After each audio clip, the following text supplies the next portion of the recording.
We were talking about the alphabet people the other day. People had some questions about that or some comments. So let's start with those. Here we have a fellow says, I don't think it's genetic, meaning, whether transsexuals and all this stuff that we're seeing today, whether it's got to do with genes, right? Which is our argument here. It's socially engineered from the top down. Uh-huh. And so he talks about the current social engineering, the rich people, I guess, politicians, whoever up there that's running the show.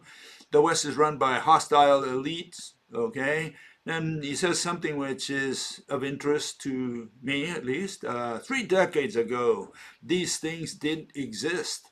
And that's not enough time for such a radical evolutionary change to occur. And we're going to challenge that, okay? Let's go with the next fellow, and he says the following. He says, I came here for physics, not for LGBT stuff. Come on, Bill. Need to guard children from them.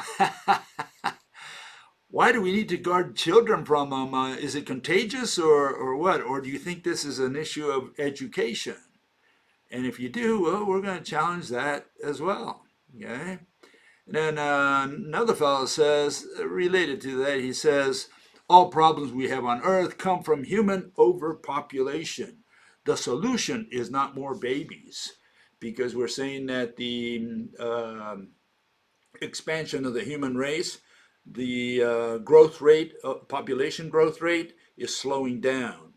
And I guess this fellow says, hey, that's a good sign. We're overpopulated as it is. And because we're overpopulated, that's why we're having a lot of these problems, okay? Well, we're going to challenge all of these gentlemen here, okay? They have their say, and we're going to challenge that. So let's go with the first one, and that's that, the global population has increased at a very small rate over the last thousands of years, really. And it was just in the 19th century, going into the 20th century, that's when population really exploded. We were only about 1 billion people in 1820, and that, you'll get different values for different analysts, but that's a more or less good number to consider. 1 billion, 1820, thereabouts. That's for the whole planet. Today we're 8 times as many. We're 8 billion people, and we come pretty much from those ancestors, okay? And the issue is, are we going to continue growing exponentially? The answer is no, and then there's only 3 possibilities. We either go up, continue to expand, we go more or less, maintain a global population around, 8 or 9 billion, or we go to extinction. And guess what we propose here? We're saying that we're going down to extinction. And it's got really little to do with population, in the sense that it's not that the growth of population is going to slow down and then we're just going to whittle down to 0. No. It's going to be an exponential drop. We're all going to die almost simultaneously. Okay, so it's not a gradual decline. That's what we're going to argue here. If it were a background extinction, it would. We say that humans will die in a mass extinction. We die all of a sudden. Okay, so, and there's nothing we can do about it. And it's guaranteed. It's not that say, well, maybe. No, it's guaranteed. Okay, that's what we propose here. Okay, I'm just going to show a fellow who talked about genetic diversity. We say that we have lost our genetic diversity over the centuries, and a lot of people have problems with that. They think that any species, whether plant or animal, gains genetic diversity because we have new mutations every day. That's their notion. That's what, I guess that's the worldly wisdom. And we're saying that's absolutely not true. At least that's not what we vouch for here. We say something different. We say that we can only lose, a species can only lose genetic diversity. It has no way of gaining genetic diversity. By that I mean the whole pool. Okay, I don't mean just 1 or 2 individuals. I'm saying the whole population. as a whole, it can only lose genetic diversity.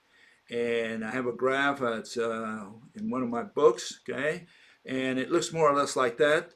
You can see that the species can only lose genetic diversity, especially when it becomes sedentary. It no longer migrates, and we are not migrating people anymore. That age has long gone, okay? It's a steady decline, and it's got to do with a couple factors. One of them is the founder's effect, and the other one is population bottlenecks. Okay, so I'm not going to go into detail there, but all we say here is that we can only lose genetic diversity. Okay, and because of that, yeah, this fellow says, well, can that happen in 30 years that because of our loss of genetic diversity, there are such major changes that we see all around us? Okay, and I think there's two factors there, and one is that we have more information today, and a lot of people have come out of the closet. So those are two factors that influence that. But I just want to address essentially these three fellows with Calhoun's experiments. Okay, and that's John Calhoun ran experiments from, what is it, 1948 to 1975. Number 25, what is it? Utopian Universe. Number 25 was his, I guess, masterpiece, you could say, his main experiment. He put four pairs of mice, male and females, normal mice, you would say, but remember, it took them out of the existing stocks. It's not like he went out hunting, in the wild for mice. No, he just said, give me four pairs of mice, and then he gave him four pairs of mice. That's what he started out with. And there we have our perfect problem, because those mice were already, we'd have to look at their genetics. And I don't think he did that. He was a psychologist. He was studying behavior, okay? And the main thing I got out of his experiments, he's the first guy. I've seen a couple other experiments, but I will concede to him being the first guy to produce homosexuality in the lab. Okay, he produced it with animals. He did not produce it with the people who are on top of us, who impose governments on us. None of that, elites and so on. It's got nothing at all to do with that. Okay, it's got to do with genetics, with biology. Okay. And it's got to do with two things. First, the fact that they started out with this founder's effect, four pairs of mice. Okay, they were normal in general. Male got a female and made his nest, and the other guys did the same thing. So you have four houses. Essentially, that's the starting point. And from there, they ended up with 2,200 mice after several generations. And towards the end of that process, and he did this, again, he did this experiment many times, at least 25 times, and he ended up with homosexuals and autists, okay? The mice, as he said, had stopped being mice, okay? And this is what his experiment looks like, okay? He had this, I guess it was like a 9 square feet space, and he just allowed the mice to do anything they wanted. They had all the food they wanted. They had all the water they wanted. They had no predators. They had no diseases, and they just multiplied. At first it was heaven. It was, they were in paradise. But as the population grew and you had density dependence, birth rates and so on, that's when the mice started acting kind of weird. And John Calhoun suggested that this is what is happening to the human race. Okay, there's the whole apparatus. Okay, he had them in there. Okay, so this is how he started. And let me remove this. Okay, so that was his experiment. And again, it had nothing to do with rulers imposing things on the please be low. None of that. Okay. And this is how the experiment went. It ended. All of them ended up in extinction. He did it with mice. He did it with rats also. They all ended up in extinction. They all had the same curve where you have an exponential growth at first, then the curve, starts getting asymptotic, and then finally ends up in extinction. They stop having children. The females become aggressive. Okay, they don't mate. Sounds like the day like humans today. So you got to look at John Calhoun's experiment. You might change your mind about a lot of stuff out there. Okay, all I can say is what we're seeing today, I think, has to do with biology and not with politics. I don't think it's a question of nurture; it's a question of nature. And it's got to do again with population bottlenecks. In this case, they did not have that except one when it crashed and finally went down. But it does have to do with founder's effect. Remember, the grandfathers of these were the four couples. Okay, they were around for a while, and eventually, they created this whole population. So they all come from the same genes, and they didn't have the factor of the bottleneck factor, but they did have the density dependent factor, and that's another issue you should research if you're interested in the subject. Anyways, changing a little bit the subject, we say that humans will die not because of this, because of population bottlenecks or genetic diversity problems. No, it's going to be the economy that's going to be dying of mass extinction. Mass extinction is related to the collapse of the global economy. That's what we propose here. Okay, and here's a bit of news that came out the other day. China's record unemployment has some young people seeking simpler life, and it talks about some of the problems that the youth in China have. And what it is a lot of them went to school, to college and so on, but there are not enough jobs for them. In other words, for the new generations. And it says, you had a huge expansion of university education in China over the last couple of decades, creating a surplus of youth competing for limited white-collar jobs. Meanwhile, a lot of jobs that the economy is creating are blue-collar jobs. Okay, so in their situation, they have services. The economy converted into a service economy. The Chinese economy, for the first time, more than 50% of GDP came from services instead of manufacturing. That was about a few years ago. It was around 2014, 2015, thereabouts. And today, there's more services than as far as GDP is concerned, right? As a percentage of GDP and as a percentage of labor, there's more services than manufacturing. And that number is just going to continue increasing on the service side and decreasing on the manufacturing side. It's happened to all economies in the world. It is happening to all economies on the planet. Not a single one is an exception. Okay, all of humanity is becoming service-oriented and stopping manufacturing. What's the problem with that? Well, like I like to say, you're standing next to God there, in heaven. You're looking down on the planet, okay, from space. What do you see? Well, you see what is constructed, what humans have constructed. You see the tangible stuff. You see houses, you see highways, you see boats, cars, planes, you see fields of corn. That's what you see from up there. You do not see the contracts. You do not see the banking transactions. You do not see the interest rates. None of that contracts, etc. None of that belongs to services is what you see. The promises, they're not there. And most of the work today is going into that region, into the region where it's invisible. Services are intangible. Okay, so we're putting people into the intangible world and taking them out of the tangible world, specifically from agriculture. And agriculture in the advanced nations has already almost practically disappeared. You only have 1 to 2% in most advanced nations with agriculture. About 14, 15%, maybe even up to 20% is manufacturing, and 80% is services.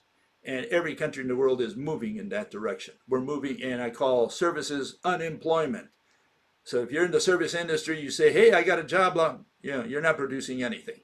All you're doing is exchanging money around, and that money ultimately comes down to buying the food that you need to live one more day. Okay, so it's the agriculture that's come down. We're so efficient at it that we don't need agriculture. We don't even pay attention to it because we say, hey, I want something. I'll just go to the corner store and get it. Potato or whatever you want. Not even that, because people go to fast food restaurants and it's already manufactured, packaged, and the whole works for you, right? All you have to do is have money. How did you get that money? Someone gave it to you. And so we're passing money around in the service industry eventually to buy stuff that keeps us alive one more day, which is known as food. Okay, so when the global economy collapses, in the days of the Neanderthals, Paleolithic, Cro-Magnon, everybody got their own food. You were in direct contact with food. Okay, hunter-gatherers, in those days, they caught their own stuff. Since then, we've gotten away from the only thing that keeps us alive, which is food. And today we go through intermediaries, middlemen, and they get the food for us. We don't even know how they produce it. We don't know where it comes from, how it's transported, none of that. We know nothing of that. All we know is we go to the store and magically it appears on the shelves. That's how efficient we are. And it's efficiency that's going to kill us. Okay, just to show you, here's another country. He just had an election. That's Turkey, and they voted for Mr. Erdogan again. United States is not very happy about that. Anyways, they voted for him despite, they say, this article here says, despite that Turkey is undergoing some economic problems. Okay, and it says critics blame the crisis on Erdogan's policy of keeping interest rates low. Okay, economists generally recommend raising rates to combat inflation, because one of the problems is inflation. They have skyrocketing rents. Okay, and they have problem buying basic goods. Okay, sounds like a common story that we see in every country in the world. Okay, and it says, again, inflation, the fact that they say public spending is unsustainable, minimum wage problems, pension increases, etc., etc., etc. All the problems that every country in the world today has. There is no exception to this. You pick the country. You want to pick Peru, you want to pick some Uganda, you pick the country. And you'll see that it's got the same problems. We all have the same problems, okay? And the question is whether that's going to continue or whether the global economy is going to crash. When it crashes, what do we mean by crash? It means that money will be no more. Nobody will accept money. If nobody accepts money, we're all dead, because we need money to buy food, and nobody will work for money, nobody will accept money, and nobody who produces food will accept money. So why will they produce or distribute, transport the food to you if you've got nothing to give them except some paper or some number on the internet? Okay, that's it. And so here's the trend that we can see in the last maybe 100,000, 200,000 years. We were hunter-gatherers for most of those times, those years, maybe 10, 15, up to 20,000 years ago. Maybe we started doing farming, some kind of farming. It's known as the Neolithic. And then we went into manufacturing about 300 years ago, 200, 300 years ago, industrialization, some countries, not all countries in the world. And today we're in the service world, and we've pushed the other sectors. We're squashing them, we're muscling them aside. Okay, what is services? Unemployment, and that's on top of the formal unemployment that we have. So the question is, what's the next category? If we've already done manufacturing services, where's the next category going to come from? What is the next category? And to make things worse, within the service economy, we've moved into services, into internet services. Before, we used to have some hands-on services like, barbering or landscaping. Those require hands. They're services, scratching your back, that requires a service. That involves touch, right? Handling or whatever. Today, the services are moving more, going in an abstract direction. Today's services are internet services, and there's nothing tangible there for sure. So that's the trend, okay? How are we going to die? Well, here's an article that tells you what happened in the past. We disagree a little bit with it, in fact, quite a bit. And here it is. It says South African fossil reveal ancient beast's epic journey to oblivion. Talks about the Permian and the fact that you had these mammal-like reptiles at the end of the show, at the end of the Permian, that died. Why? Because they say volcanism happened. And that's unlike what happened in the Cretaceous, where an asteroid allegedly hit the Earth and killed the dinosaurs. Okay, so we have these catastrophes, comets and volcanism, and there's a couple more. Here's a general idea of what these people propose. They say there's climate change, there's gamma rays. You know, these are the proposals today, the most important ones. Okay, and the question is whether any of these had anything whatsoever to do with the extinction of these animals. And here we say none of them had anything whatsoever to do with the extinction of the animals. Okay, so here's the Permian, more or less. This is what they suggest. There were explosions, especially from the volcanoes in India. Okay, and they cover the land. Essentially, that's what they're saying. And so when this spread throughout the world, it also affected a little bit the climate. Okay, and so all these factors together killed the animals. That's what they say. And the problem that all these theories have is selectivity. They cannot explain how one species died and another one survived. And that's the only issue they don't address. Or sometimes they make it even worse. They have an ad hoc mechanism for each species or for each family or for each plant, because we're not only talking about animals here. Okay, and so these were the couple of the animals, you know, that lived towards the end of the Cretaceous, the Permian, and they are mammal-like reptiles. You can see they look more or less like a lion and something similar to that. The difference is that these animals laid eggs. So they were not mammals. They were mammal-like. They were tigers that laid eggs. Okay, think of it that way. So they were mammal reptiles, so to speak. They had features of both. Some little animal, maybe in the wings, was the one that gave birth to humans eventually. Okay, because I'm sure that we can trace our lineage all the way to the Cambrian and before, Precambrian.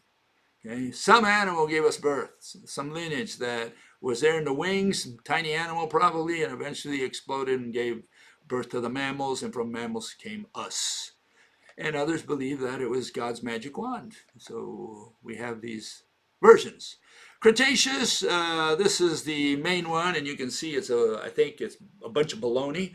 An asteroid hits the Earth. You have all this brimstone falling on the Earth, creating all these fire tsunamis, burn the animals, I guess, you know, and the whole planet was covered in fires. We had the Earth was a cinder. Okay, that's the official version. Okay, and again, the question is, if that happened, how do you explain selectivity? How do you explain that some plants survived, especially the angiosperms, right? The ones that really stayed behind were the conifers, the gymnosperms. So you got to explain that selectivity. That's what you got to explain. Otherwise, you don't have a theory of extinction. And not a single paleontologist on Earth has it. Okay, and so here you have this is what they portray. You know, that you have all this fire coming down and stones from the explosion. They fall on the poor dinosaurs, and there you see the comet hitting the Earth. That was it, you know, or the asteroid, right? And so this is it. This is what they propose. And the issue is, they say it fell in the ocean, fell in the waters, really in the Gulf of Mexico. Okay, and so another version or a parallel version, because they need to find out how to kill all the animals, right? And here's this version, which is that it created these tsunamis that flooded the land and just drowned everything out. So we have the fire version and the water version, fire water, right? Okay, so water covered the land. I guess this is like the biblical 40 nights and 40 days of Noah's Ark, more or less. That's the version. So they can't make up their mind whether the plants and animals were killed by fire or by water. And then you have the animals underneath the sea, especially the reptiles. Here you have the mosasaur. Okay, this is what he looked like. They show him killing a shark there, but really the mosasaurs, they're apparently, from what the studies show, they were primarily hunters of ammonites. They loved ammonites. And it turns out that the ammonites ate certain types of plankton, looked like this, foraminifera, the forams. Okay, and you can see the ones from the Cretaceous compared to what followed, which were much smaller. The ones from our days were much smaller than the ones from the Cretaceous. So the ammonites ate these Cretaceous forams, and the mosasaurs ate the ammonites. So that was the chain. It turns out all three disappear. Now that's funny. How did the asteroid do that underneath the sea? That's what you got to answer. Okay, so what do we propose here? Well, we say the same thing that happened to the dinosaurs and the same thing happened to the Permian mammal-like reptiles, the synapsids, will happen to us, and we cannot escape that same process. Here's the process. I'm going to show it for the terrestrial days of the Cretaceous. Not going to talk about water or air, okay? Just, not air and sea, but just land. And here it is. It's known as the Cretaceous Terrestrial Revolution.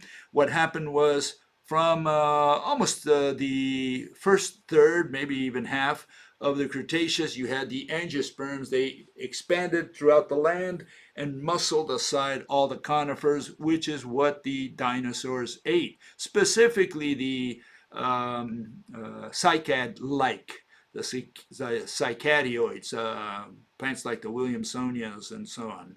So they muscled aside the angiosperms, muscle aside the gymnosperms, which is what the animals ate, the ruling animals, the dinosaurs ate, and eventually the forest dried up. They didn't disappear completely. Not all gymnosperms disappeared, but it took out so much from the dinosaurs that they had trouble finding food. And so they died in a mass extinction, which is the lack of food. The ecological pyramid is what overturns. Okay, and here's what I'm talking about. Here's a graph for you can see it. Okay, the demographic pyramid of the plants overturns over time because, again, they've been around for too long. Their genetic diversity disappears. They've changed so much over the years that they can't change no more. Okay? Mother Nature doesn't have any more capacity to make them change anymore, and so they reach a point where they can't expand. They can't occupy new niches. Okay. And meanwhile, you have the new plants, which in this case were the angiosperms, which are muscling them aside, which are more vibrant, which are more advanced plants. And that's what the new generation of animals that's going to take over, the mammals, are going to be eating. They expand, they radiate with the new types of plants, with the angiosperms. And the dinosaurs were stuck with the conifers, specifically the cycadioids and cycad-like plants, and those are the ones that disappear. Okay, and yeah, when they disappear, it turns out, the dinosaurs disappear. No comment necessary. It's just a regular evolution. Okay, and yeah, what you have for the animals, okay, is the overturning of the ecological pyramid, which you see at the bottom there, and it's the many chasing the few. The plants world dies under their feet. And so they're competing for ever fewer resources. And that's essentially what's going to happen to humans. And there's no way we can do anything about that. Why? Because if money is no more, and again, that's a long story to explain why we end up with no money or nobody wanting money anymore. If money is no more, no one has an incentive to produce or distribute food. And we're all dependent today, on someone doing that for us. 90% of humanity, maybe, or some countries more, some countries less, but a lot of people in the world depend on, nobody grows his own food, especially in an apartment in a city. We all depend on someone else to bring the food to us, and that's the only thing that keeps us alive. And if money disappears, how are you going to get food? Well, I'll tell you how. You're going to grab a gun, go out into the country or to your neighbor, and you're going to take that food away from them. That's the way it's going to happen. So there's going to be murder, cannibalism, the whole works. And that happened, I think, at the end of the Cretaceous as well, when you had some of these T-Rexes, some of these big animals, and they started killing each other as well. I mean, when you're hungry, you eat your own kind. So get ready for it. Okay, that's what our future looks like, and it's probably going to happen quite soon. I think within my days, maybe. Certainly anyone who's 20 years old, 30 years old, I think they're going to see the end of the world.